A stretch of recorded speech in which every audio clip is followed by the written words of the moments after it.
baby. What is up, Pete? How are you? Welcome to another episode, the second episode of Uncorked with T. This is a weekly show, live stream show, as well as a podcast by the same name, Uncorked with T.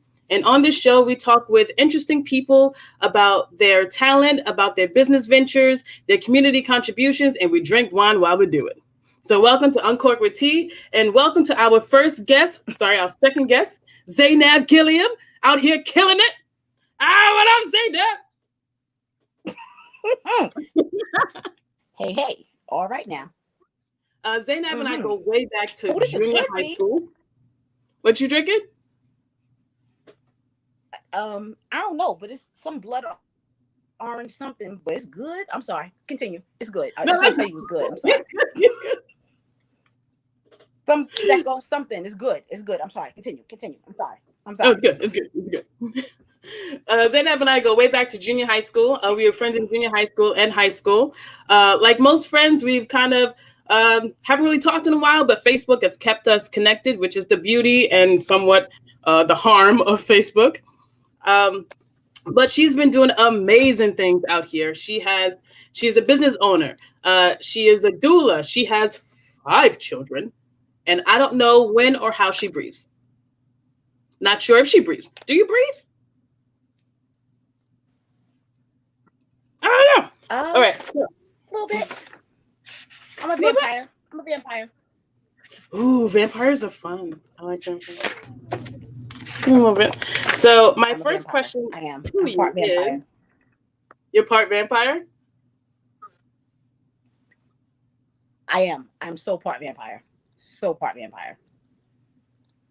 I like it. It's serious. I like it a lot. Vampires are important, guys. Okay? Feed your vampires, like not with yourself. Let's move on.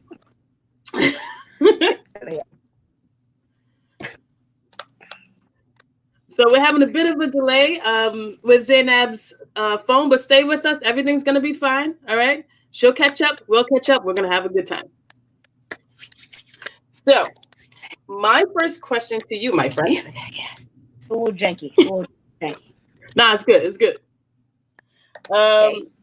Let's start with your doula duties. I don't know if that's a thing, but sure. What is a doula? Because I wasn't completely sure. And how did you become involved with it?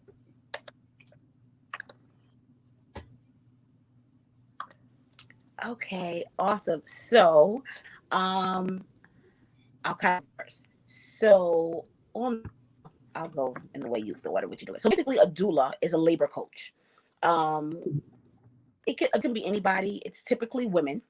And we basically offer emotional support, social support, physical support to moms who are pregnant, in labor, while they give birth, because we birth our babies, we don't deliver them because baby pizzas do not deliver them.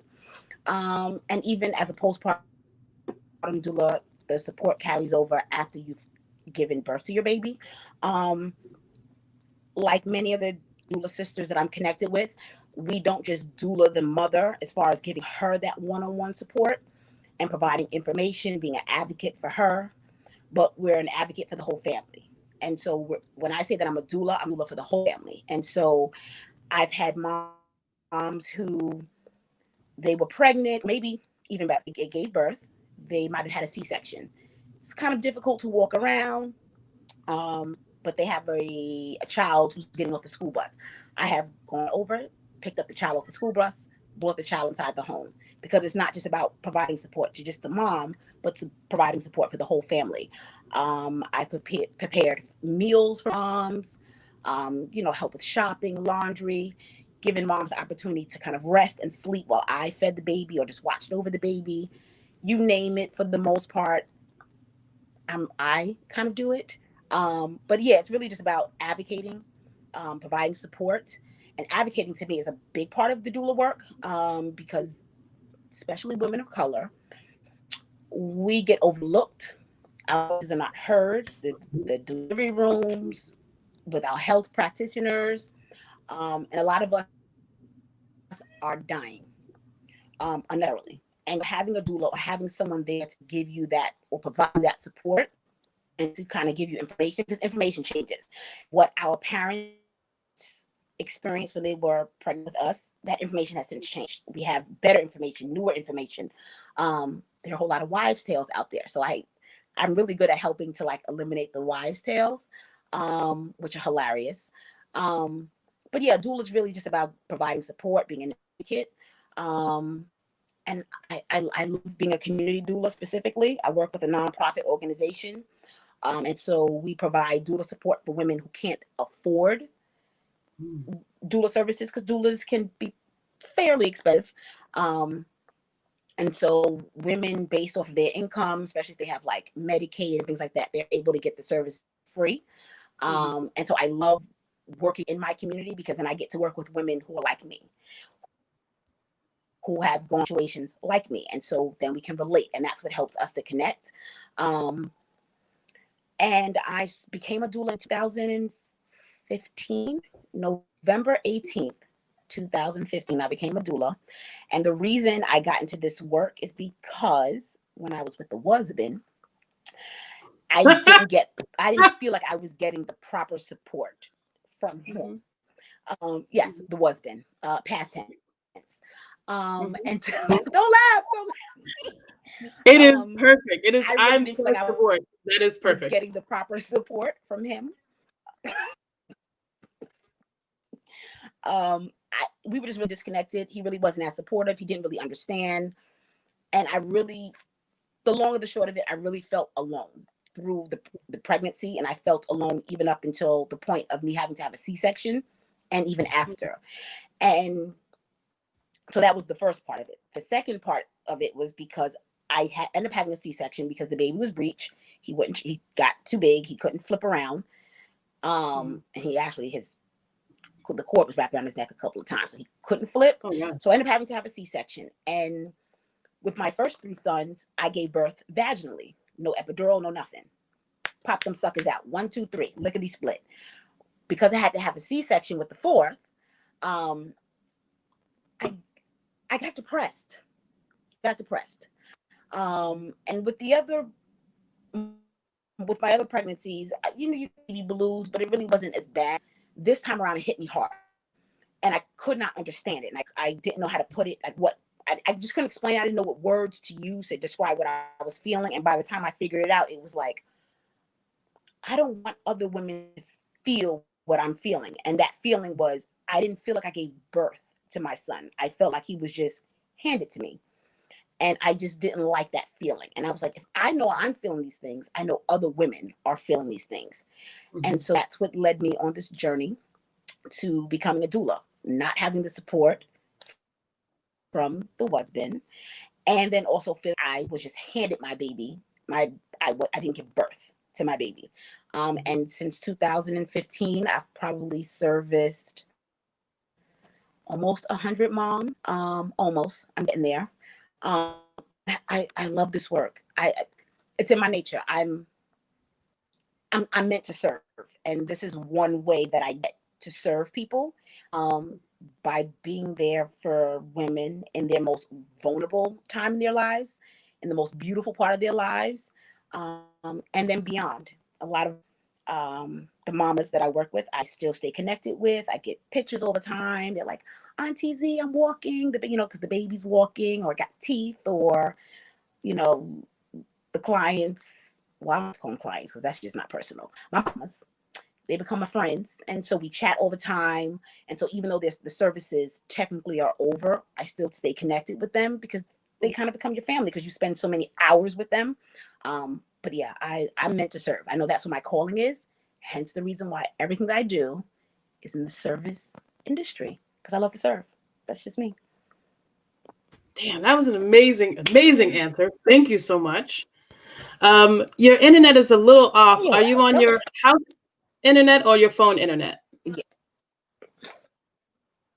I think I'm connected to my house. Okay. So try to unconnect to your house and use your phone internet. Yeah. Okay. Now, T, I'm terrible with technology, so so just pull down on your phone and then press the button for internet. There we go. Can you hear me? Uh-oh. Did we lose her? I have so many more questions. Come on. Let me get with this. Okay. Uh-oh. Is that better? No, it's not. No. I don't know what I'm doing. That's all right. That's all right. We'll figure it out. We can troubleshoot. All right. That's all right. We'll fix this in post. Y'all know what that means. Y'all got janky. I'm sorry. I'm sorry. That's all right. I can still hear you, though. I can hear you very well. Okay. Okay. Okay. So, since we have not seen each other, and you know what? Doesn't matter how many years. Since we haven't seen each other in a while, some things have changed in both of our lives, obviously. So I have 3 beautiful, amazing stepchildren, but I've never physically given birth. And at this point in my life, I'm okay with that. I really like the way all this looks. I'm going to leave it the way it is. So my question to you is, what is it like to watch a birth, to help a woman go through that moment in her life? What does that feel like? What is it like to watch life happen?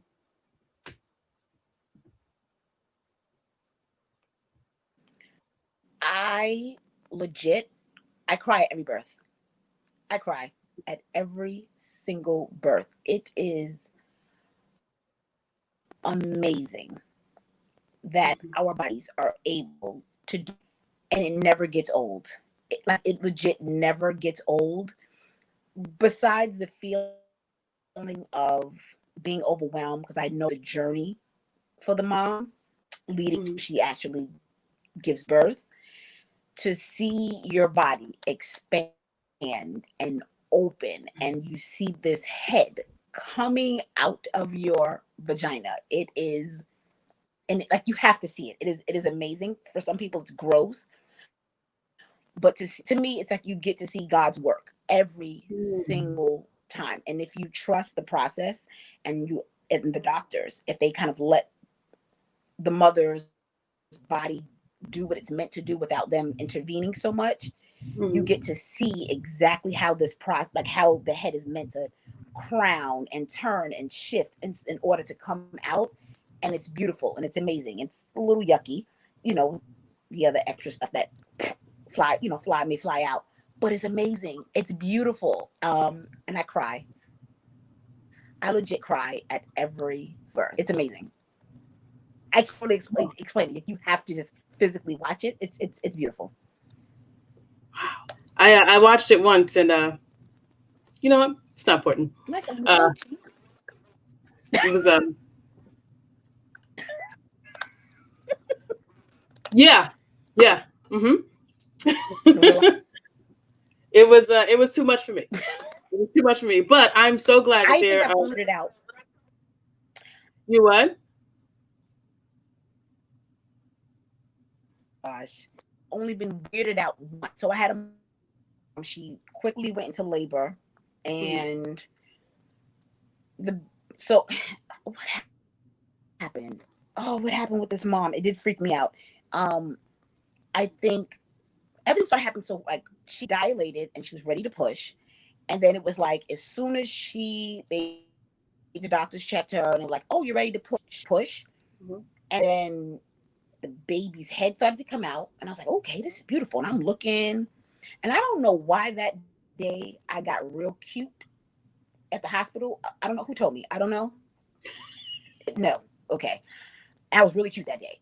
And I was looking and looking. I'm like, "Come on, mama, you got it." And all this stuff started shooting out at me. I was like, wait a minute. Wait, these are my good clothes. I'm like hopping around. And the doctor's looking at me. I'm like, "Look, these are my good clothes. Don't ask me why I came here with my good clothes." But stuff started shooting at me. I said, "Wait a minute." I wasn't ready for that. I wasn't. So now I'm a little bit more cautious. Like, I look, but then when I see stuff like oozing, I'm like, "Okay, wait, hold up.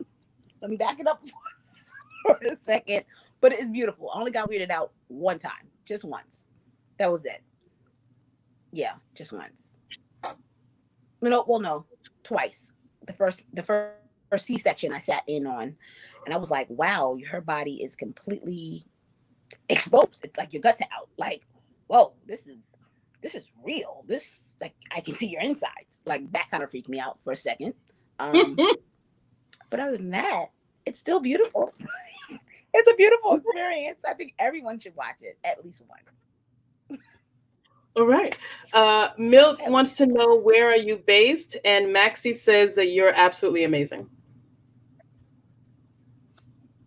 Oh, well, I try. It's a hard job. Someone's got to do it. Well, thank you. So I'm, of course, we're from Long Island, Freeport, Long Island, but I currently live in Brooklyn, New York, and I'm straight up out of here. But, originally from Long Island, Freeport, strong. Strong Island, baby. Probably Brooklyn now. Brooklyn, New York, East New York. All right. Yeah, baby. Right. Yeah.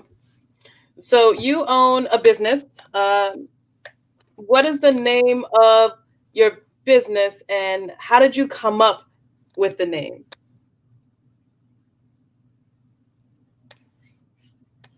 Well, okay, so the name of my business is Bougie Soul Food. How did I come up with the name of the business? Simple. I'm a Pisces, and we're extra. And so it wasn't really hard to kind of come up with a name that was pretty much really extra.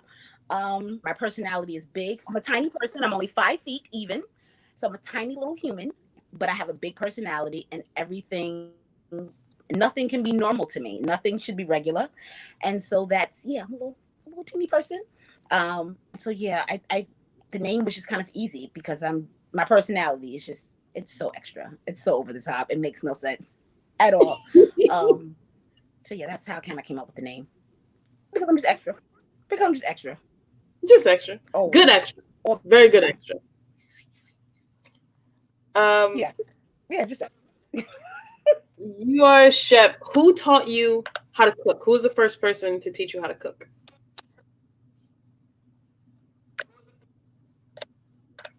So I never was formally taught how to cook. My mother did not want us in her kitchen. She didn't want us burning down her house.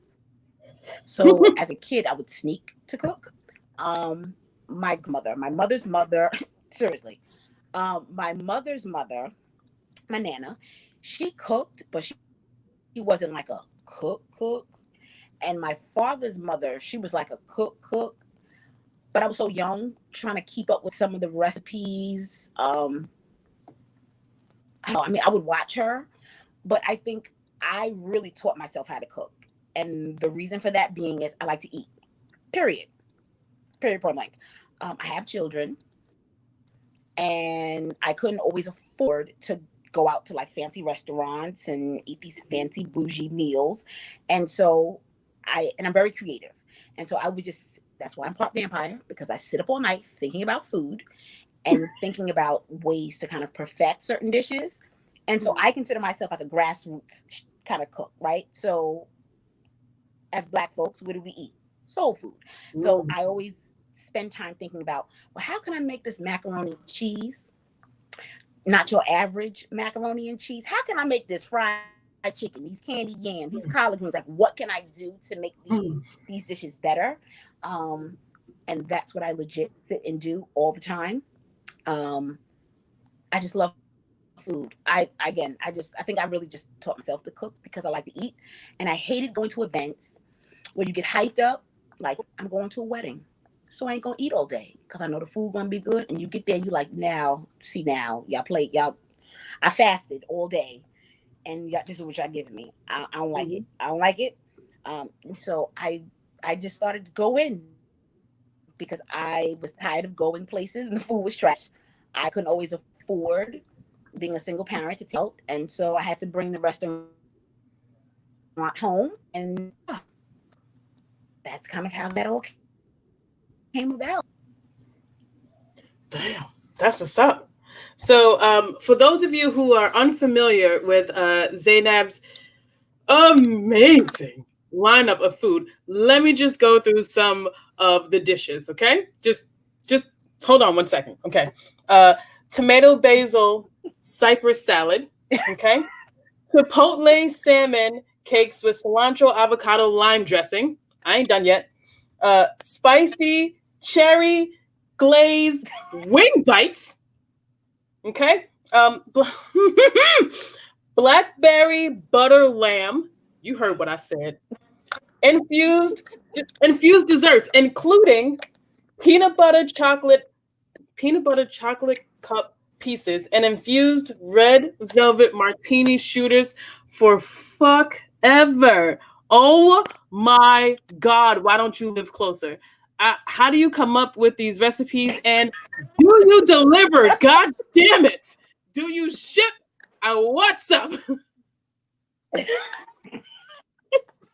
That's what I want to know. Tilia, that's right. Tilia said, yeah. I'll repeat myself. Shut up, T.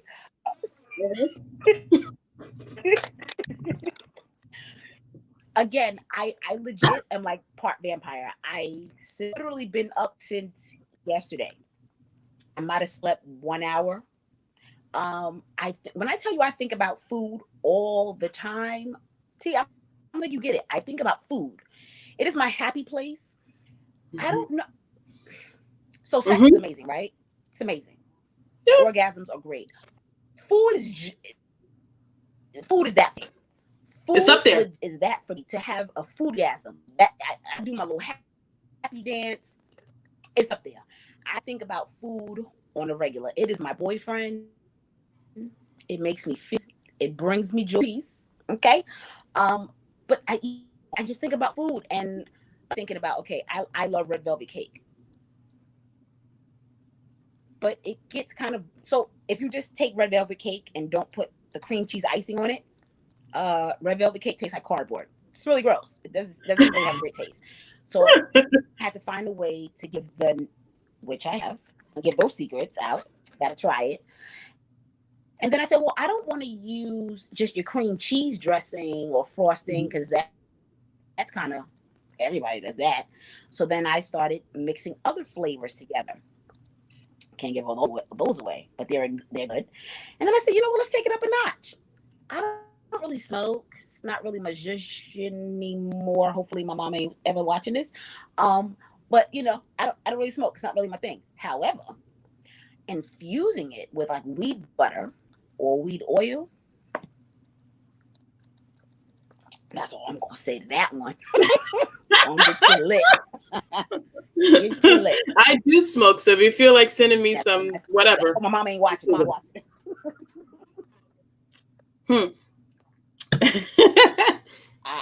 I now that I can send you. That tea I can send you. I can send you that. Oh my God! So for good. people who, it's like good. It's listen. Yeah, Maxie said you're a food genius, and Tilia said frickin' yum. Amanda said yum. Said foodgasms. And Maxie said, "Oh my God, Zaynab, please come to Massachusetts." Well, yeah. Let me tell you, I do travel. The price is right. I do travel. The furthest I've gone so far was New Haven, West Haven, somebody's Haven, Connecticut, for the anniversary dinner. UT happened to be in Columbus, Georgia, correct? Yes. My son goes to school in Columbus, Georgia, CSU. So I'm just saying, when I come for a visit, listen, come on down. We got to come through, and we can straight catch up. Like, we can talk about the time. Yeah, we're gonna work it out. We definitely. Once I heard you in Columbus, I said my son is in Columbus now, so we're gonna definitely work it out. Can I just really share something really quick that's like so impromptu? So T is giving me all these big ups, right? Let me tell you how much of a ride or die T is, right? So our senior year in high school, my younger sister had got into a fight, beat this girl up, something stupid, right? And the girl was embarrassed, told her older cousin who happened to be in high school. And so the girl who was in high school, the cousin, was threatening to like fight my sister. I told T, and she was like, "Oh, that ain't going down."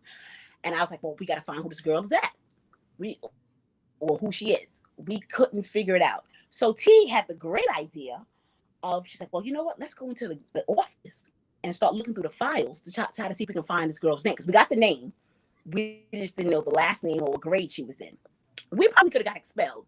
That's how much a ride or die she is. We could have got expelled. We were sneaking in the office looking through guidance counselor's files and all kind of shenanigans. We couldn't find her. Did not find her. And I remember, I can't remember what day it was, but I remember usually we went to school together.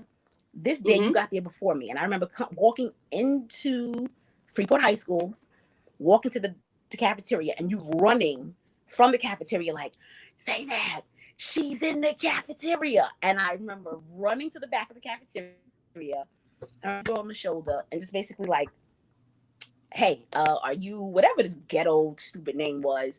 And she was giving me all kind of attitude, and I was just like, I'm asking you one more time. Is your name such and such? She started to answer. Shout out to Vincent Garrett, because he came from left field and picked me up as I was getting ready to land a punch in this girl's face. But the point was, he was such a guy. She was willing to get expelled with me while we were doing illegal stuff in the school. And I always remember that. I just want to share that with the people, that you are such a ride or die. And I love you forever for that. I love you too, all day, every day, bro. She was always down to do some foolish nonsense with me. I was trying to convince you to run naked up and down Seaman Avenue. I don't know why that didn't happen, but you were down to do it. You were just such a ride or die. I don't know if you remember that, but it was like late night. We were bored, and I was like, why don't we just run up and, I think Paris was there. I can't remember, but I was like, let's run up and down naked. Probably. She was always on with us. Seaman Avenue. Who was wrong with us, T?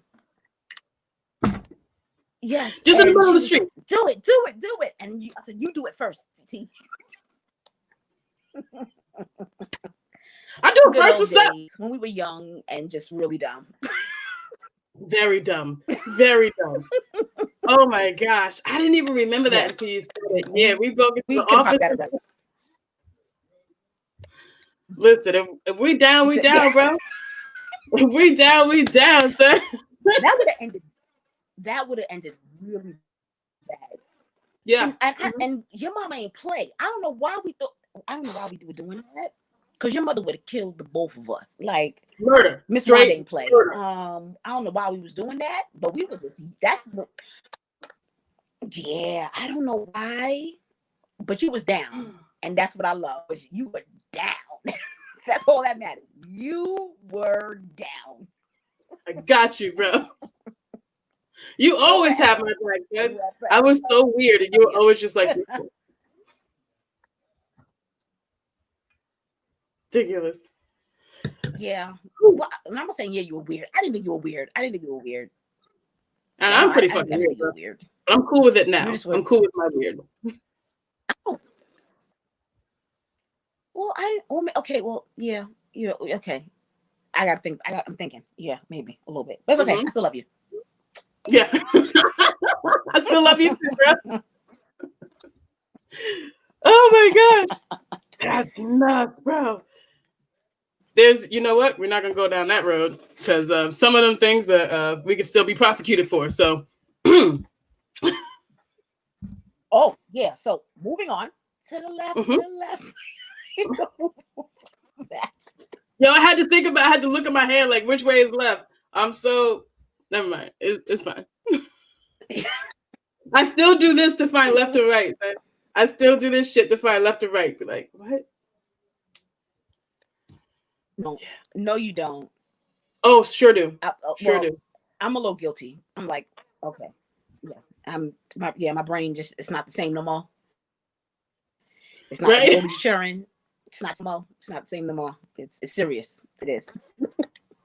You know who you are. You come here. Right. That's it. That's it. Yo, so you are snap and point. Snap point. I like that face. Wait, you know what I wanted to ask you? Seeing that we went down memory lane, I want to go down this road with you right quick. So I want you to tell me who was your top five rappers in high school, and who are your top 5 rappers now. I want to see how much has changed.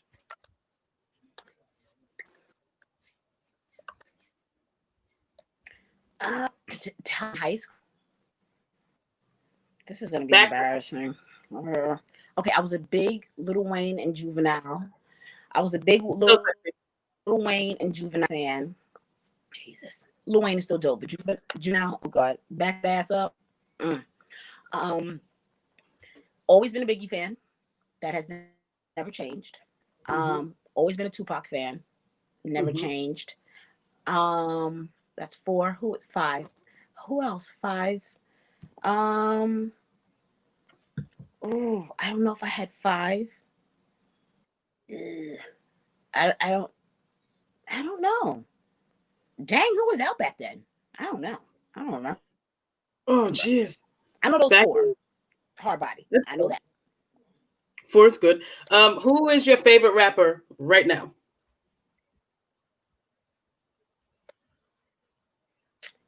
Favorite rapper right now. Truth be told, rap has changed so much. To me, it's not really rap. It's this weird shit that don't make sense half the time. So it just don't. I don't know what they're saying. I don't know half of this slang or what they're talking about. So it makes me feel old. So if I have to choose, I'm gonna have to say Jay. I'm gonna have to go with Jay-Z because I know what he's saying. So we'll just go with that one. Yes, love Jay-Z. Love. Yeah, I just have to go with Jay. Yeah. Yeah. Right there with you. Right there with you. I don't. He's the only one.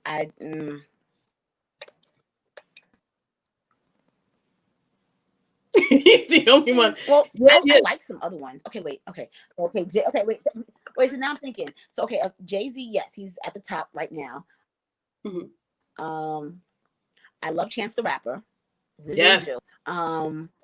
Who else? Really, really like now. Ooh, my son likes him. Ooh, oh, the baby. I like him. I like the baby too. For real. It's the baby, DA, whoever. I like him. What is his name? I let my son Gunna. I like Gunna. I let my son go to his concert. I like his music. I like Gunna. Who else do I like? Yeah, I think that's it. I don't know what the rest of them are saying. I don't get it. So it's stop. Word. Maxine said, question for both of us: favorite rap song of all time.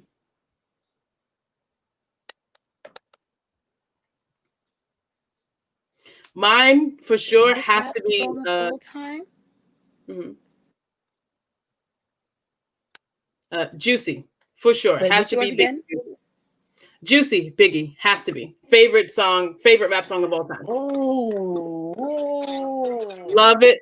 Anytime it comes on, listen. I may be with you on that one. Yeah. That we might be here. We might be here with that one. Yeah, it's never gonna get old. Is there maybe another one that I'm excited about? Yeah, I think Juicy's the one. Yeah, I gotta go with that one.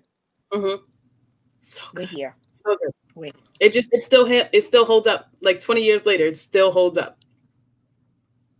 Yeah. It's a classic. Yeah. Word. Anything Biggie really is like a classic. Like it's just anything. Like it's hard to tell. Exactly. Listen, kicking the door, waving the 4-4. All of hers, Papa Don't Hit Me No More. Classic. What? Yeah,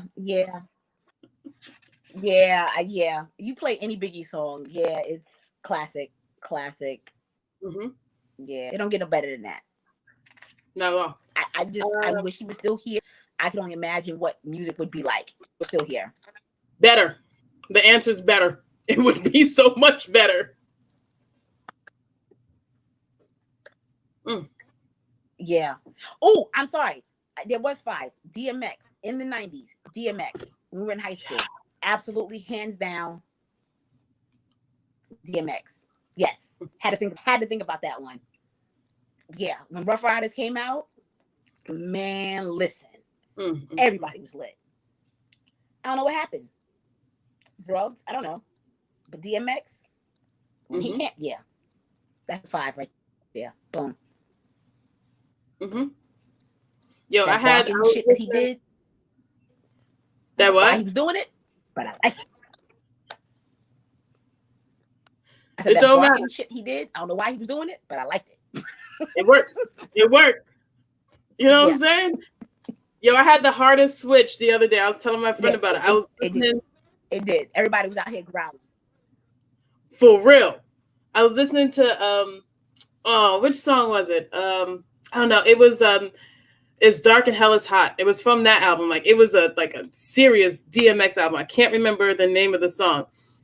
But all I remember is I was listening to that song, and then Phil Collins came on next, and I was just like, what is my life right now? It was the switch was so hard, bro. The switch was so hard. It's like, Phil Collins. Don't sleep on Phil Collins, y'all. Oh my gosh. Oh my God. OMG. I'm laughing in my head because you know what I remember being at your house? You know what song used to play to death? Nah. Cisco. That thong, the thong, thong, thong. You played it so much. I used to love that fucking song. Okay, I fell in love with it. And I hated the video. It was so stupid. But the freaking song, you was like, that was your shit back then. That was my coming out song. You played the thong song so much. I was like, I'm gonna break the radio. It sounds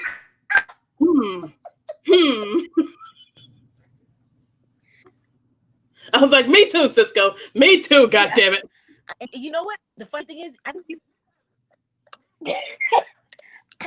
the funny thing is, you would drop trying to, as a friend, like you would give me like sprinkles and little hints, but I wasn't catching it. And it wasn't until like, I think our senior year, you finally like broke down and told me. And then you were like weird, like, oh, I think it's going to change our friendship. You're going to look at me weird. I'm like, I'll still get undressed in front of you. Please, I don't care. But you would play that song so much. And I remember Alan used to be like, if you don't turn that shit off. You played it so much. Oh my God. Oh my God. Like, you and Alan would argue all the time because you always play this damn dong song. Because it's a great song, guys. It's a great song, man. Y'all play that right now. Play the song right now, okay?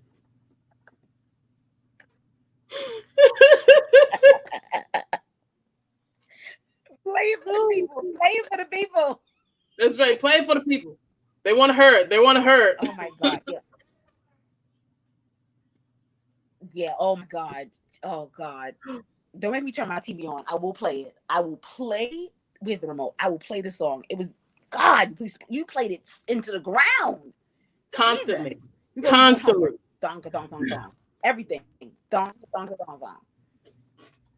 Terrible. So terrible. And that was when he first came out with the blonde hair, like with the platinum hair. I was like, maybe I should dye my hair platinum. Maybe I'll get thongs like Cisco. I don't know.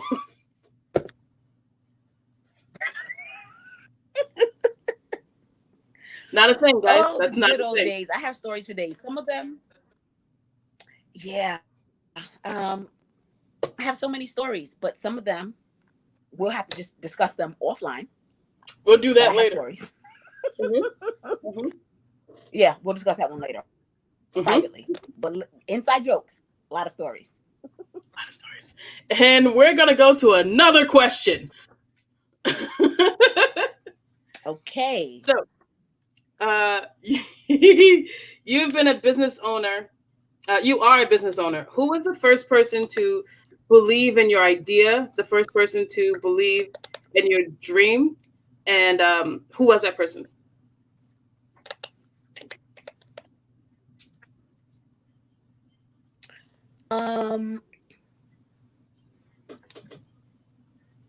Oh my God, T, you're gonna make me cry. I wanna cry, but I feel it. The water burst. I'm such a Pisces. Oh my God. Wait, I don't want to cry. I don't want to cry. That's okay. Let it go, girl. Cry when you need to. Oh, damn it, T. Jesus. Sorry. I'm gonna have to honestly say my kids. It was my kids. Oh gosh, and I put all this makeup to look pretty for you, and now I'm crying. Yeah, my kids. Um, and though they're just kids, well, big kids, nonetheless, they're still my children, and they support me like nobody's business. They're the ones that help give me ideas. They're willing to taste my creations. Um, will go shopping with me. I'm talking about food all the time. They never get tired of hearing me talk about food. My 14-year-old Naeem, he's a beast. We'll watch like these cooking shows all the time. He's like, Mom, you should do it like this, and you should try this recipe, or I had this idea. I would say my kids. I would say my kids. And it makes me feel good that when I'm up being a vampire, oh gosh, in the middle of the night, posting pictures of food. My son who's in college, he'll be like liking all the pictures and commenting, and he'll call like, Mom, I saw you get a catering job. You look real pretty that day, or I see you doing your thing, Mom. And or he'll call me Umi. I'm so proud of you. And not that I don't probably have that support from other family members, because I come from a big family, but yes, that true ride or die, that consistent oh, shit. That consistent kind of like having your back through the journey and through the process. My boys, the bigger ones, the little ones, they care less. They just know Mom makes money. She buys us Nerf guns. That's all they care about. But it's the older ones. They get it. They'll even sometimes help me cook. So yeah, I would say my boys. Damn it, T, you got me crying. Jesus. I'm so sorry. Oh, Lord. I knew I was going to cry. I knew it. I knew it was coming. Oh, that was beautiful. Yeah, my boys, they love their mama. They're a pain in my ass, but they love their mama. Speaking of all your food, where do you buy your produce? Is there no more crying? No more crying questions. Yeah, no more crying questions. No more crying questions. Where do you purchase your produce? So I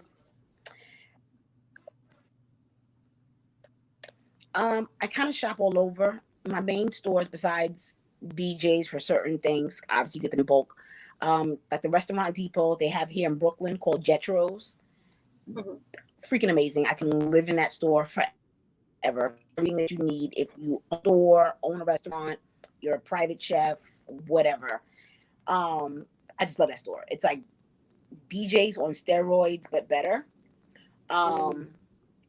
Super amazing. I do shop locally.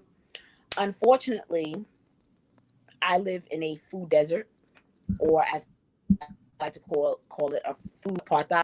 And so I don't have access to like the whole food markets. I don't have like Trader Joe's next to me. So I don't live in an area in Brooklyn where there's great quality food. So sometimes I find myself having to go to Long Island just to get certain things. Because I live in this food desert. Hence the reason why hopefully this pandemic will be over, because I would like to get my own community garden so I can start to kind of grow my own fruits and vegetables and things like that. But yeah, I do shop somewhat locally, but for the most part, like BJ's, Jetro's, Target, sometimes for certain things. Yeah, love me Target.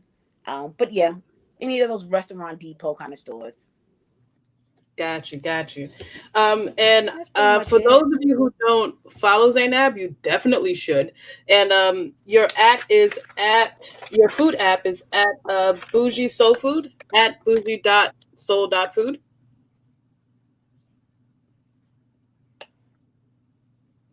Yes, ma'am. Okay, y'all make sure y'all get on that. Because the pics. First of all, my next question. I have two more questions for you. This one is short, and the last one is really long, because it's what I do. I like to ask very invasive questions. Okay. And long. So the short one is, who photograph your food, because when I follow your page and when I'm watching you like post about bougie chef and bougie food, the pictures are amazing. They look so good and it's enticing me, and it's kind of making me a little angry because I want to eat what you have made. So who is photographing your food?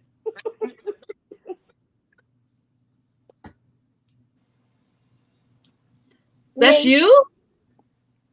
Thank God for iPhone. Me. Wow. Me. Some pictures have better lighting, so that's why I want to get a better iPhone. And some of the pictures are like old pictures. And I was with the husband, and he had a camera. Just cell phone, and just try to get good lighting. That's pretty much it. You laughing? It's the husband. Past tense. I gotta make this clear. We live. Was. I'm single now. Well, same. We single sisters, girl. The husband. The husband, yeah. I got a wife bin. No, fine. But yeah, no, me. It's just me. It's all about. Oh, you know what? I gotta give credit where credit is due. A few of the jobs Andreas. Oh, one more time. He did come with me on, and he would help take, but the majority of them, she, her, me did them. Wait, did you say Andreas like Andreas Plaza? Phone is janky. I ain't hear you. My phone. Wait, did you say janky? Sorry. Did you say Andreas like Andreas Plaza? Is that what you said? Yes, I did. Let's go. No! Oh my gosh! Okay, guys. So those of you who are not there, which is a lot of you, because you didn't go to high school with us, but Zaynab and Andreas and I are all friends. Andreas is a wonderful man. He was a Marine. He's still a Marine. Once a Marine, always a Marine. He is a phenomenal person, a wonderful man. And the three of us are good friends. And I haven't seen Andreas in years. So I'm so happy that you two connected again and that he is helping you. That is mind-blowingly amazing.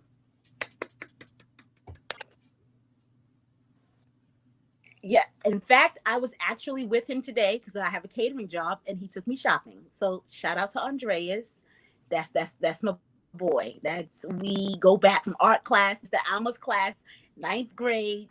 That is my boy. But he's awesome. He really is a good dude. Absolutely. Solid dude, an amazing husband, a great dad. He's a great uncle to my kids. And he'll check them real quick. Even in high school, he didn't play that shit. I can have some sleep. He just took all the boys. Yeah. But yeah, he's dope. But yeah, so some of the pictures are his, but the majority, your girl. Yeah. Well, they're wonderful. It's just me. I do all the cooking, serving, everything. Holy shit. You're welcome. Appreciate so it. Before I get into this very long question, give everybody your handles, where they can find you. Do you cater, where they can find your catering business and your doula business? Give out all the things where people can find you and use your services.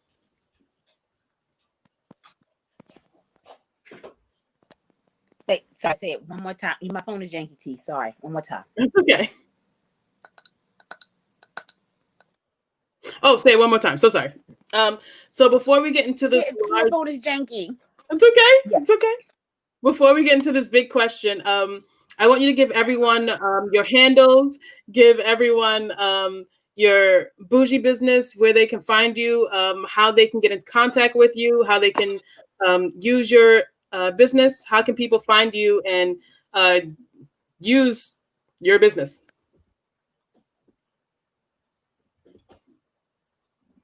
Okay. So if you're looking for a doula and you're in New York, for example, you can find me at the handle at your_healthy_birth. And for the bougie chef, if you want to have the bougie chef cater to you and your event, you can find me at bougie.soul.food. And yeah, that's pretty much it. You can just harass T and you can get my phone number. Absolutely. Absolutely. All right, so I'm just going to put all that in the chat here. So that's at your underscore. It took me forever to figure out underscore. It's all right. It's all right. It's just who I am. It's just who I am on the inside. Yes. Underscore birth and and at bougie BOUGIE .soul.food. I spelled food wrong. That never happened. Okay. All right, so you guys make sure that you check out her businesses. Make sure you support her businesses. And you heard how good the bougie food is. You heard how wonderful she is as a doula. Make sure that you access her business and do it for you, because she is such a good and amazing business owner and an amazing person. So make sure you support her. Get it done. All right. So big question time. Thank you. You're welcome. Bum, bum, bum. Bum, bum, bum. All right. So, Zaynab, you are a doula. You are a mother of 5. You have brought and helped to bring life into this world. After Wednesday's event, where pro-Trump supporters rioted and breached the Capitol building, leaving 5 people dead in their wake, do you fear for the future of the lives you've brought into this world? And do you feel an obligation to protect and guide the lives of this upcoming generation?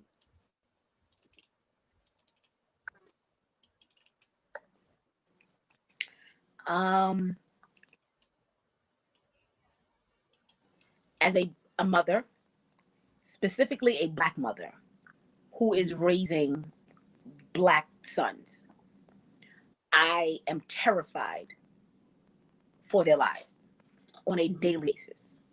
And when I say terrified, I am terrified. I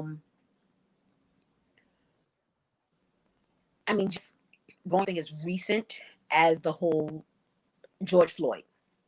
Mm-hmm. I'm terrified for my children. And I had to explain this to my 14-year-old because he wanted to go to the store. It might have been about 8 o'clock at night, so it was dark. Mm-hmm. And so I said to him, well, hurry up and run to the corner store and, come back. Make sure you have your ID. He was like, Mom, just run into the store. Boy, you may not come back. You don't look like your average 14-year-old. A lot of times we all look alike. And if somebody needs to make their quota for the month, they will stop you, harass you. You don't have ID. You can't prove where you live, prove who you are, that you're done. Don't have headphones on and they're talking to you and you don't hear them. You may get shot in your back and you may not make it home. I fear for the lives of my sons, especially having a son now who lives in Georgia, where obviously it's a state where you can carry a gun. And as we saw, I forget the gentleman's name who was running in Georgia back in the summer or spring. And those gentlemen, yes, that terrified me because I'm like, wow, I'm getting ready to send my son to Georgia for school. This could be his life. He works out. He could just be walking. I am terrified on a daily basis. So terrified that I almost only want my kids to go outside. Mm-hmm. As much as this whole COVID business is scary and I want it to be over, I'm thankful because now my kids are home. They don't have to be outside. I know where they are at every point of the day for the most part. And I know that I don't want to raise my kids off of fear because that's not healthy. I'd rather empower them with information so that we make choices in the event if they come in contact with law enforcement. But I don't want my children to come in contact with law enforcement. And unfortunately, because of the things that have happened over the years, not just recent, just years, we all have a lot of distrust in law enforcement. And I just, yeah, I feel, again, I really fear for my children. And I think that if this country continues to go how it's going, as far as like the direction in which it's going, I don't know what's going to happen. Just this generation already just seems dumb to me. They just seem so off. And so, yeah, I don't know. But as a black mother, and not to mention as a single black mother, it's not like I have a lot of brothers and sisters, but my brothers don't live close. And so I'm pretty much raising my boys by myself. I'm not a man. I'm not a black man. I don't know what it's like to be a black man. I will never understand that pain or those struggles. And it's important for black men to be in black boys' lives. And so I can try to empower my sons as much as I can, but I'm not a man, and they need that male perspective. And so I'm doing the best that I can with what I have. And I hope it's just enough. Um, and in terms of the recent turn of events, it really does make me, specifically as a doula, want to push harder at really advocating. Um, because this world, people being nuts, I swear. Like, it's just, or hell really breaking loose. And it does make me, it does make me feel more like I feel like I need to protect the people that I work with, the people that I love the most, um, more, because this world is, I don't know, people are going nuts. I mean, you saw the news. Really, really, like, really, we just gonna climb walls? That's what we're gonna do now? We just gonna sit in the Oval Office? We gonna steal stuff? Okay, that's how we giving up. We're gonna take selfies with the cops. This is what we're gonna do.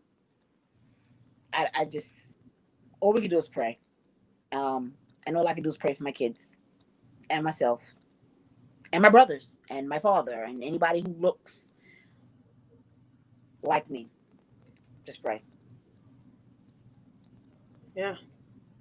I'm sorry to end it on such a sad note, but I would be remiss if I didn't bring it up.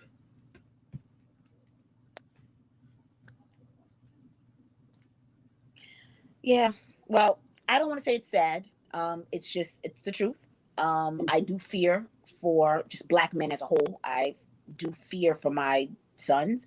But I think that if we continue, so what I love about especially people from Long Island, Freeport, it seemed like after George Floyd, after his death, untimely death, murder, I want to call it death, is murder. It seemed like all of a sudden, not to say that people in Freeport that we went to high school with, people weren't doing their thing and they were successful, but like something happened, and it seemed like a lot of us kind of like came together and were forming all these groups on Facebook, and people started really supporting other people's businesses. People started to support my business more. I was supporting other people's businesses more. People we went to high school with, whether they graduated before us, with us, or behind us. Mm-hmm. Um, and it was just amazing. If we can continue to support and come together, then there's hope, because we have to be the change that we want to see in the world. So I think if we keep on this path, then things will get better, but it requires work and we have to be consistent. We can't march and protest and make noise today and then get a stimulus check and now we quiet because now we ain't got some money. Like, we got to keep fighting. Like, we got to keep pushing and keep grinding, and we have to keep marching and having our voices be heard. Like, all summer long, it was, Black Lives Matter. We were all down for the cause. And then crickets. Why? We're not consistent enough. And that's why I think sometimes we're taken as a joke, because we're not consistent. So every so often I'll make a post on Facebook like, what happened to Black Lives Matter family? What's going on? Oh, we off this now? What happened? I'm not gonna forget that George Floyd, that he died, how he died. I'm not gonna forget Breonna Taylor. I'm not gonna forget any of these people. We have to keep hitting. And so I think as long as we stay consistent and we stay together, we have a chance to change the world and do amazing things, but we have to be consistent. I think that's the biggest thing. Supporting each other. Like me, I'm supporting my Soul Queen shirt. I love Shanice Baldwin on Facebook. She does amazing work. Some t-shirts for me, for my business. Soul Queens LLC. Check her out. Shanice Baldwin. She's amazing. There are so many people who I could like plug right now, but yeah, I think it's just consistency, and we just got to stick together and be consistent. Agreed. I think sticking together and consistency is important, especially in the times that we're in. Movements by nature have hiatus. It's hard to push this thing through 100%. There are the Tamika Mallory's. There are the people who are ride or die 24/7. But for a lot of other people, we all have jobs, we all have things to do, so it's kind of hard to push through 24/7. But that doesn't give us an excuse to stop. And we need our allies. When we get tired, pick up the slack and help us out. Keep pushing this idea of a true democracy forward. So I think that's a great point to continue to just push. Continue to just push. Yeah. Yes. So I want to end on a different note because the world is on fire. But at this moment, I am joined with a very old friend, and I'm happy to have her. I want to know what inspires you to keep pushing forward, other than your children, because every mother would say their children, other than your children, because we know how important they are to you. What is the thing that keeps you thriving forward? What keeps you up on your feet? What keeps you going? What's that thing for you? What is that for me? Ooh, good question. Besides my children, what keeps me pushing? Me. I keep me pushing. I come from this huge family, and I think we're very competitive, right? And I'm very competitive with myself. And you're only as good as your last job. You're only as good as your last conversation. You're only as good as your last win. And so I could do an amazing job. The guests can love the food. And of course, we're our own worst critics.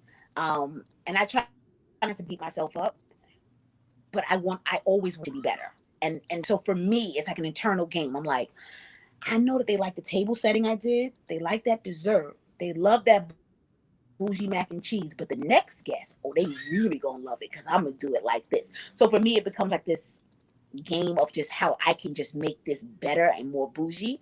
And that's what keeps me going. Just being better. I just want to be better because you're only as good as your last job. And so that's what it is for me.